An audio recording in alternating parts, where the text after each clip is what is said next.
Wyoming Territory, April 1889. The wind cut low and cold across the foothills when Barrett Flint rode into the broken edges of Widow's Hollow, his coat snapping behind him like a flag of surrender. The ranch he'd left behind sat 30 miles west, the cattle thinned by a hard winter and his debts piling faster than spring runoff.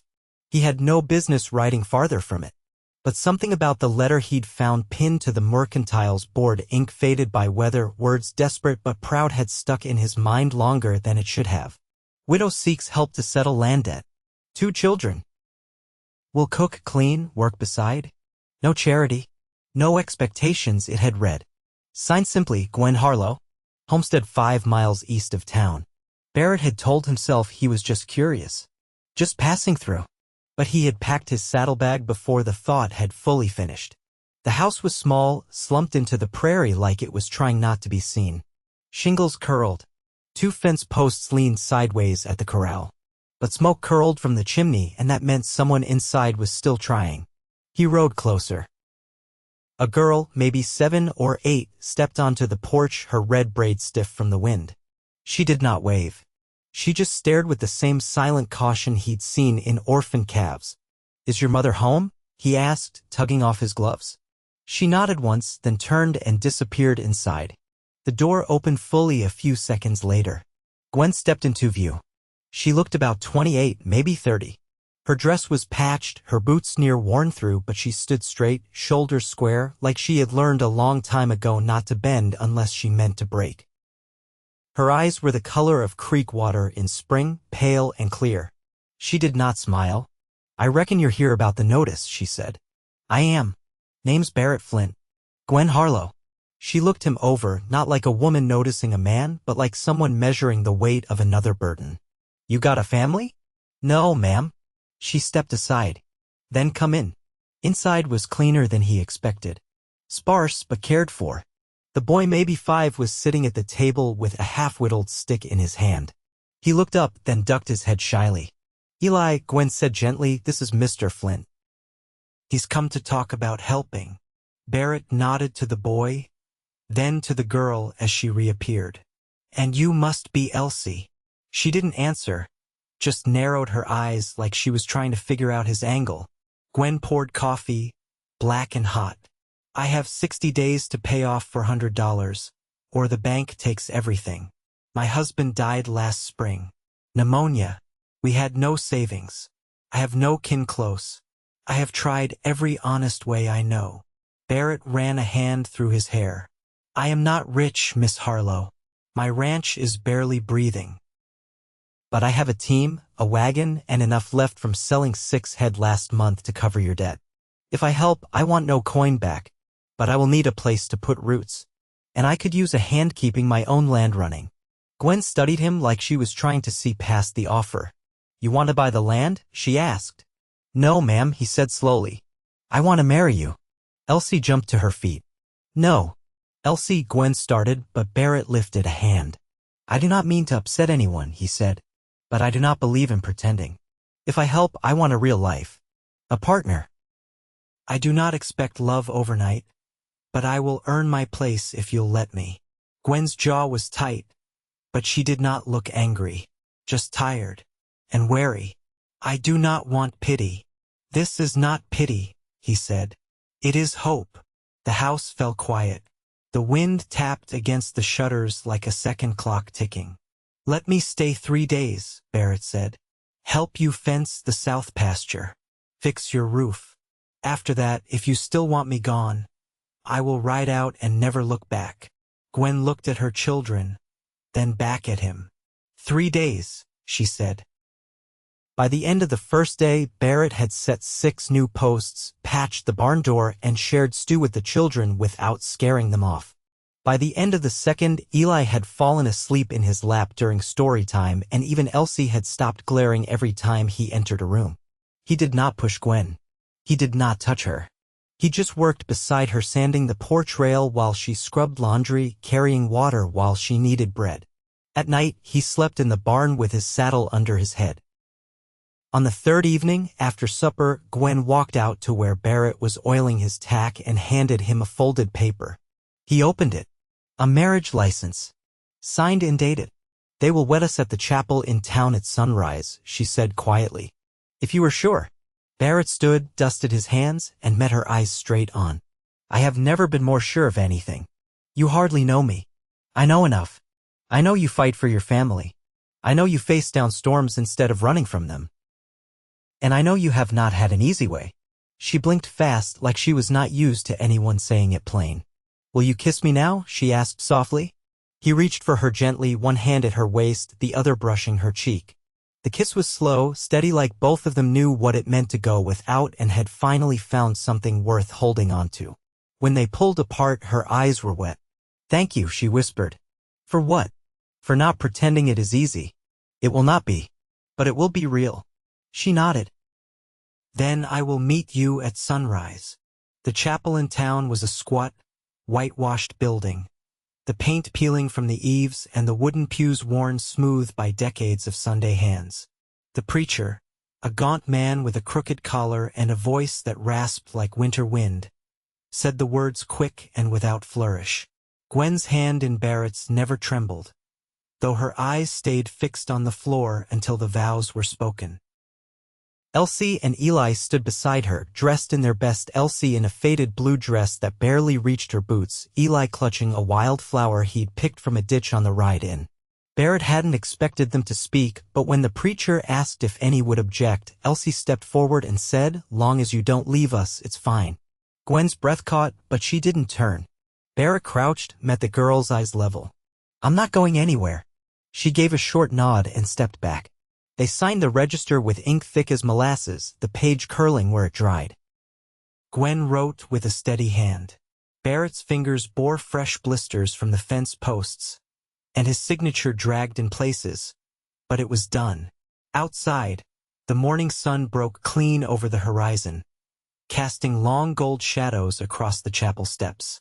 The wind had softened. Gwen leaned close as they stepped into the light together. "I didn't sleep a moment last night," she said. "Thinking, wondering, about me, about not turning back." He glanced at her, then offered his arm. She took it without pause. They didn't speak again until they reached the wagon. Barrett helped her up first, then lifted Eli, then Elsie. They sat close, not because the seat was narrow, but because the space between them no longer felt uncertain. Back at the homestead, the children ran ahead. Gwen lingered by the wagon while Barrett unhitched the team. She watched him work, her arms crossed loosely, the wind tugging at a loose strand of hair near her temple. "I cleared the cabin's back room," she said after a pause. "Used to be Henry's." He kept his eyes on the harness buckle. "If you'd rather I stay in the barn a while longer, no. I meant for you to come in. I wanted to say it plain." He straightened and met her gaze. "I appreciate that." They walked to the porch together. The door creaked as it opened, and the warmth inside was richer than he remembered. Someone had lit the stove. Gwen's sewing basket sat on the windowsill. A pair of Eli's socks hung drying near the fire. She gestured toward the back room. "You can put your things there." Barrett stepped into the small space. The bed was neatly made, the quilt faded but clean. A shelf held a lantern, a Bible, and a small carving of a bird. He set his saddlebag down, then returned to find Gwen at the table, slicing bread. He rolled up his sleeves and washed his hands at the basin. "What needs doing today?" She slid a plate toward him. "The south field's ready for planting. I have seed, but the soil's stubborn. I'll get the plow hitched. You'll need help turning it. It's heavy when the ground's dry. I've handled worse." She looked at him then, not for long, but long enough he felt it settle in his chest. "I'll come with you," she said. "We'll do it together." They spent the afternoon in silence, the kind that felt companionable. The plow blade cut into the earth, slow and jerking. Gwen steadied it while Barrett led the mule. Her skirt caught on a root once, and she laughed short, surprised like she hadn't heard the sound in months. By dusk, their hands were caked with dirt and the field lay furrowed in tidy rows. Barrett leaned on the plow handle while Gwen wiped sweat from her brow with her sleeve. "I forgot what it feels like to finish a day like this," she said. "How long since you had help?" "Too long." They stood there, dusk settling around them, the first stars just beginning to flicker above the ridge. Barrett pulled a handkerchief from his pocket and offered it without a word. Gwen took it, pressed it to her neck, and handed it back. Inside, the children were already asleep. Gwen lit a lamp and the flame caught her face in gold. She poured 2 cups of water and passed one to him. "I don't expect anything tonight," she said, voice low. "I know marriage isn't a switch." "I know," he said. "I'm here when you're ready." She looked down into her cup, then back at him. "I think I'm tired of waiting." Barrett didn't move, just let her come closer. She touched his chest, her palm warm through his shirt. He didn't kiss her, not yet. He let her lean in first. When their lips met, it wasn't tentative. It was slow, yes, but full, the kind of kiss that says something's beginning, not just being tested. After, she rested her forehead against his collarbone. "Thank you for showing up," she murmured. "I'm not going anywhere," he said again. And this time she believed him. The April sun rose slower now, as though it knew life had shifted inside the Harlow house. Barrett woke early, as he always had, but this time to the sound of Gwen's breath soft beside him, her back warm against his chest. Light filtered through the thin muslin curtain, and the scent of bread dough and wood smoke lingered in the room from the night before. He pressed a kiss to her shoulder, quiet, careful, and slipped from bed. The floorboards creaked under his step. He pulled his boots on at the door, not wanting to wake the children. Outside, the sky was washed lavender, the kind of morning that promised a fair day if the wind didn't shift wrong. He crossed the yard to the barn, where the mule waited, ears back, already restless. The south field needed water before the soil hardened. He filled the troughs and checked the fencing along the west border, where a cottonwood had fallen in the night. By the time he returned, Gwen was at the stove, hair pinned loosely, sleeves rolled. She didn't turn when he stepped in. "I'll take Eli and Elsie to the creek this afternoon," she said. "The laundry needs rinsing, and Elsie hasn't had a moment to herself since the wedding." Barrett leaned against the doorframe. "You want time alone?" "I want her to stop watching me when I pour your coffee." He chuckled once. "She's trying to decide if this is real." "Are you?" He stepped forward, set his hand on her waist. "I've never lived with someone before. Not like this. But I don't feel out of place." She slid a plate toward him. "Good. Because I'm not starting over again." He sat, tore a piece of biscuit apart. "I could ride into town tomorrow. The barn roof needs fresh tar, and I can't patch it with what we've got." Gwen refilled his cup. "If you're going, I'll send a letter to my cousin in Sheridan. She might have some hens to spare." Barrett looked up. "You never mentioned family nearby." "They're not nearby. But she wrote once after Henry passed. Offered to help if I could ever come. I didn't want to leave the land." He chewed slowly, watching her. "Do you think she'd welcome you now?" "She'd say yes. Whether she'd mean it, I don't know." Gwen picked up a cloth and worked at a mark on the table. "But I don't plan to ask." Later, after the midday meal, Gwen packed a basket and took the children walking south to the creek's bend. Barrett stayed behind, fixing the latch on the smokehouse and checking the well rope. The quiet settled different now, no longer empty, just waiting. When the 3 returned, the children were damp to their knees, and Gwen's braid had slipped loose. Barrett took the basket from her hand without a word. She pressed her fingers to his briefly, then stepped inside to hang laundry. That night, after supper, Elsie lingered by the hearth. She rubbed her thumb along the edge of a button on her sleeve, not looking at either of them. "You staying for good?" she asked suddenly. Barrett set down the tin cup he'd been holding. "I am." She nodded, then looked toward her mother. "Can he read?" Gwen raised an eyebrow. "He can." "Could I learn?" Barrett leaned forward a little, elbows on his knees. "I can teach you, if you want." "I do." He smiled, but gently. "Then we'll start tomorrow." Elsie stood, face unreadable, and went to her cot without another word. Once the lamp was extinguished and the house turned quiet again, Gwen pulled the quilt up to her chin and whispered, "She hasn't asked for anything since Henry died. Not once." "She's brave," Barrett said. "She's scared." He lay still beside her, listening to the shift of the wind outside, the soft creak of the porch as it cooled. "They'll come around," he said after a while. "I'm not worried about them," Gwen answered. "I just need to be sure of you." His hand found hers beneath the covers. "I'm not going anywhere, Gwen." This time she didn't answer with words. She turned into him slowly, her breath steady, and laid her head against his chest. He stayed awake long enough to feel her body relax fully, the first time he'd felt her weight settle without hesitation. Outside, the wind died down and the prairie stretched wide and quiet under stars.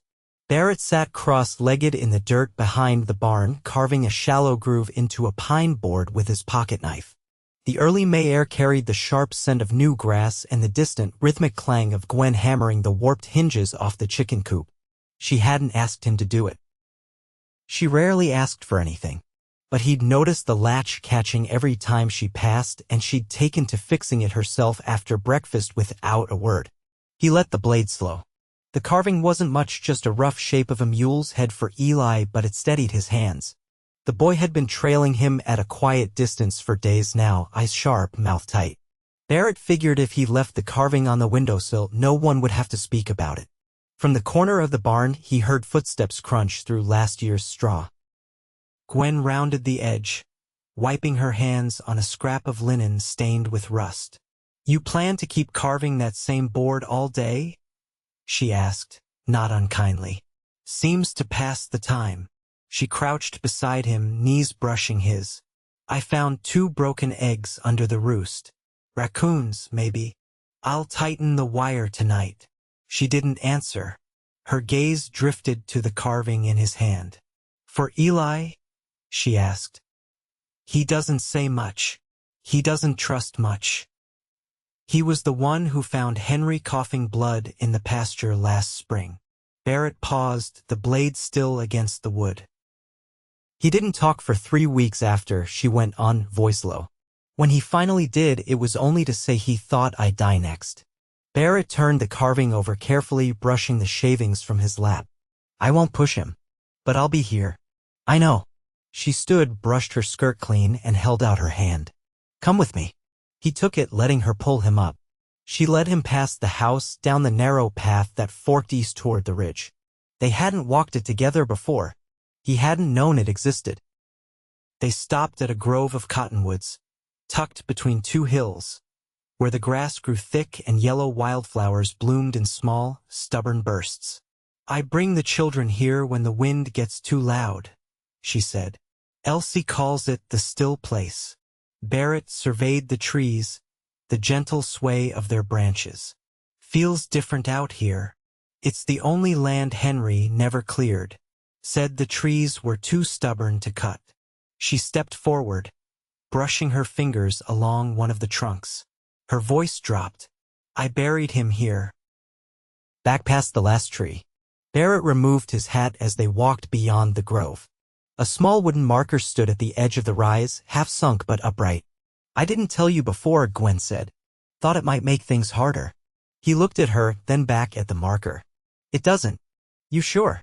"I married you, Gwen. Not his ghost." She breathed in slow, then reached down to adjust a stone that had shifted near the base of the marker. Her hands were steady.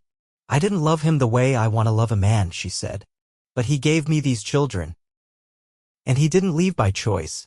Barrett crouched beside her, brushing the grass flat around the marker. "You don't owe me an explanation. I want you to have one. I've been alone in my skin a long time. I don't want to guess how to share it anymore." He stood and offered her his arm. She took it and they walked back in silence, the soft hush of leaves overhead. That night, after the children were asleep, Gwen poured water into the basin and began washing the day's dust from her arms. Barrett sat on the edge of the bed, unlacing his boots. "When I was 15, he said, my father left my mother for a mining camp woman near Cheyenne. Never came back. I stayed behind. Worked a dry patch of land that barely kept us fed." Gwen wrung out the cloth, her eyes on him. "She died 2 winters later," he continued. "I buried her alone. Never built a marker. I guess I didn't think anyone else would ever come to see it. You've been carrying that." He nodded once. She crossed the room, reached for his face with both hands. "We won't be alone anymore." Barrett leaned into her touch, his voice rough. I didn't know how much I wanted that to be true. She kissed him without hesitation. Not softly this time, but with depth, like something had settled between them that wouldn't be shaken loose. When they lay down that night, she curled beside him with her hand over his chest. No words passed between them. No promises. Just the steady rhythm of two people who had stopped running. In the stillness before sleep, Barrett thought of the wildflowers blooming stubborn among the grass and of the way Gwen had taken his hand without asking. He closed his eyes and for the first time in years didn't dream of leaving. By late June, the roof held firm against the first hard rain and the coop had two new hens scratching in the straw Gwen had bartered for with the last of her dried apples. The garden rose had taken root despite the stubborn soil and Eli had begun to hum while he shelled peas on the porch. Barrett came in from the fields each evening tracing the scent of Gwen's cooking through the open windows, his boots worn smooth at the heels, his shirt clinging damp across his back. The land was still lean, but it was theirs now, bought, paid, and worked by steady hands. When the bank agent rode out to inspect the property and finalize the deed, Gwen stood in the doorway of the cabin, her arms folded, chin lifted. Barrett didn't speak unless asked. He only handed over the receipts, the signed note, and the final payment, then waited while the man checked the ledger and offered a plain nod before riding off again. Gwen turned to Barrett once the dust settled. "That's the last of the paper to hang over my head," she said. He set his hand against the doorframe beside hers. "Not just yours anymore." She glanced up, a quiet warmth in her eyes. "No, not just mine." That night, they ate by lantern light. Elsie read aloud from the primer Barrett had brought back from town weeks before, her voice halting but determined. Gwen listened while darning Eli's socks, her needle moving in practiced rhythm. Barrett carved a second figure, this one smaller, shaped like a rabbit. He set it without comment beside Elsie's plate. She didn't look at him, but she didn't push it away. Later, when the children slept and the cabin had gone still, Gwen unlatched the window in their room and let the warm breeze drift through.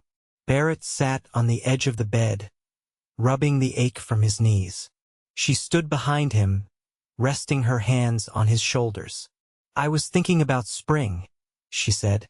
"Next year." He looked up at her. "What about it?" "I want to plant more than just vegetables. Rows of flowers, too. Something with color." She paused. Henry never saw the point. Barrett reached for her wrist, brushing his thumb over the inside curve. "I think color sounds just fine. I want it for the children," she added. "So they think of this place as something growing, not just surviving." When she leaned down to kiss him, it was slow and certain, nothing hesitant left between them. He pulled her gently into his lap and she settled there with a soft sigh, her arms winding around his shoulders. "You feel like home," she whispered. He pressed his forehead to hers. "You are home." They lay together long after the lamp had burned low, her fingers trailing lightly over the back of his hand. Outside, the frogs had begun their summer chorus and the wind rustled the grass, full and green beneath the moon. By mid-July, Elsie could read 3 full pages without stumbling. Eli followed Barrett into the fields each morning, carrying a small bundle of twine tied around his belt. Gwen rose early, baked fresh bread twice a week, and had begun sketching garden rows in the corner of her ledger book. Barrett built a new door for the barn, made from pine he'd hauled himself down from the ridge. At night, they fell asleep with Gwen's leg tangled loosely over his, her breath warm against his collarbone. They didn't speak much about what had come before. There was no need. The past had settled into the soil beneath them, held by strong roots and long shadows, but no longer heavy. One evening, after the last hay had been raked and stored, Gwen stepped out onto the porch with a bundle in her arms. Barrett looked up from the sharpening stone he was working and raised a brow. She unfolded the cloth to reveal a small, hand-stitched shirt. "I'll need to let it out in the belly come winter," she said softly. Barrett stood slowly, blinking. "You're..." She nodded once, eyes bright in the fading light. He crossed to her and lifted the fabric gently, then set it aside and pulled her close, both hands firm around her back. "I didn't think I'd ever have this kind of life," he murmured. "You have it now." She rested her head against him and they stood that way until the stars came out. By autumn, the cabin had a new coat of whitewash, a fresh stack of firewood, and 3 rows of marigolds blooming beside the porch. The children ran barefoot through the yard, Eli with a stick, Elsie with a ribbon in her hair. Gwen sat on the porch rail with her feet tucked beneath her. A new dress let out at the waist, her sewing basket beside her. Barrett came up from the barn, his hands still dusty, and paused to watch them a moment before heading up the steps. "How do you feel?" he asked. "Tired, happy, full." He kissed her cheek, then her mouth soft and sure. "I've got you," he said. She nodded. "I know." They watched the children run through falling leaves, the sky wide and deep above them. The wind had turned cool, but the fire inside the house glowed steady, and the windows flickered with the promise of supper and stories and sleep. And in that quiet, golden evening, Barrett and Gwen Flint sat side by side, hearts easy, hands twined, the hard days behind them and the good ones just beginning.